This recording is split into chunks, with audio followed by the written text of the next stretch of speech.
ঢাকার ধামরাইয়ে হামিদা আফাজ বালিকা উচ্চ বিদ্যালয়ের নতুন ভর্তিকৃত শিক্ষার্থীদের নবীন বরণ, স্কুল ড্রেস বিতরণ এবং মেধাবৃত্তি প্রদান অনুষ্ঠান অনুষ্ঠিত হয়েছে।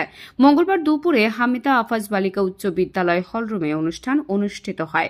আলতাফ হোসেন লাবুর সঞ্চালনায় ধামরাই উপজেলা নির্বাহী অফিসার মামনুন আহমেদ অনিকের সভাপতিত্বে বিশেষ অতিথি হিসেবে উপস্থিত ছিলেন উপজেলা মাধ্যমিক শিক্ষা কর্মকর্তা জাকির হোসেন মোল্লা, উপজেলা সমাজসেবা কর্মকর্তা এস এম হাসান, ধামরাই উপজেলা বিএনপির সাধারণ সম্পাদক শামসুল হক, সাবেক সভাপতি লায়ন শহীদ মোহসিন মুজিব মনি, প্রধান শিক্ষক আরিফুর রহমান নাসিম সহ শিক্ষার্থীদের অভিভাবকবৃন্দ ও শিক্ষক শিক্ষার্থীরা।